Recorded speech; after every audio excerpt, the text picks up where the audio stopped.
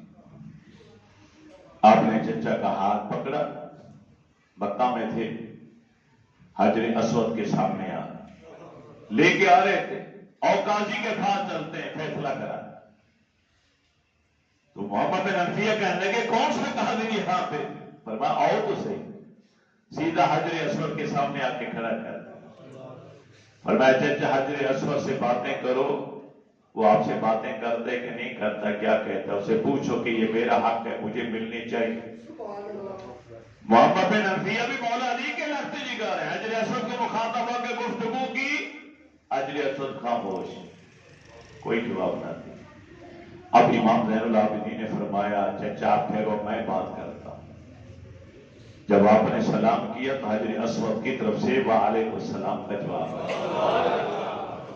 اور جب آپ نے کہا یہ میرے چچا ہیں، نانا مصطفیٰ کے چند اوزار میرے پاس ہیں، تلواریں، تیر کمانیں، یہ کہتے ہیں کہ میرا حق ہے مجھے دیجیے، آپ تو فیصلہ کر، میرا حق ہے یہ ان کا. حجر اسود بول پڑا اے محمد بن حنفیہ نہیں، ان پر حق امام زین العابدین.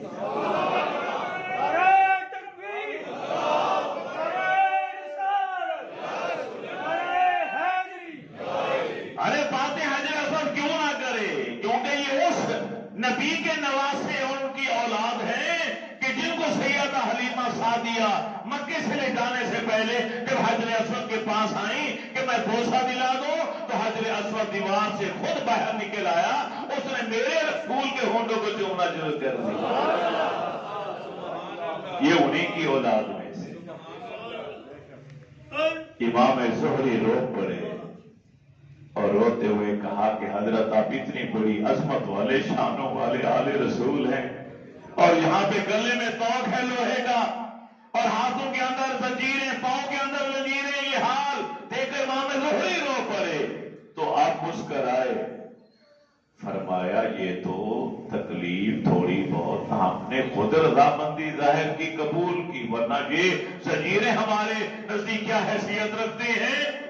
ارے تو رو رہا ہے، یہ زنجیریں ختم ہو گئی. اتنا کہا، گلے کا توق بھی وہ جا پڑا، ہاتھوں پیروں کے زنجیریں کھول کے وہ جا پڑا.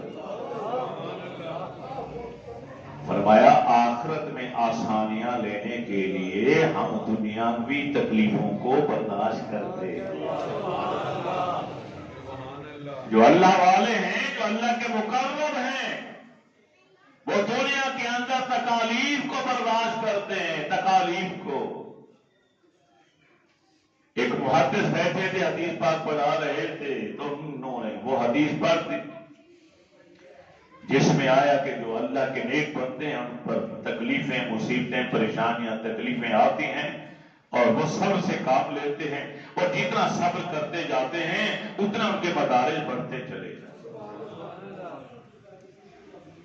تو ان میں سے شاگردوں میں سے کسی نے کہہ دیا کہ اتنے سالوں سے ہم آپ کے پاس ہیں، ہم نے کبھی آپ کو بیمار ہوتے نہیں دیکھا، ہم نے آپ کو کبھی تکلیف میں نہیں دیکھا۔ آپ کی آنکھوں میں آنسو آ، فرمایا ادھر آؤ، قریب آیا، فرمایا ہماری قمیض اٹھاؤ۔ قمیض اٹھائی تو پشت پر بچھو کے 17 ٹانک لگے ہوئے۔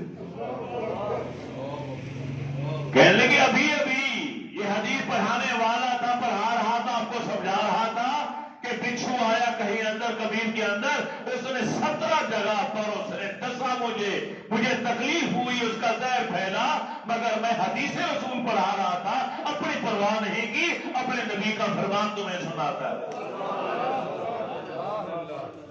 امام زین العابدین فرماتے ہیں کہ یہ زنجیریں پڑی ہیں، ان کی کیا حیثیت ہے ہمارے آگے؟ ہم تو یہ دنیاوی تکلیفیں برداشت کرتے ہیں آخرت کے لیے، کہ آخرت اچھی ہو جائے، آخرت سمجھ جائے۔ میری دعا ہے اللہ تعالیٰ میری اور آپ سب کی حاضری قبول فرمائے، اور جن دوست احباب کے مشورے پر ہم نے اس موضوع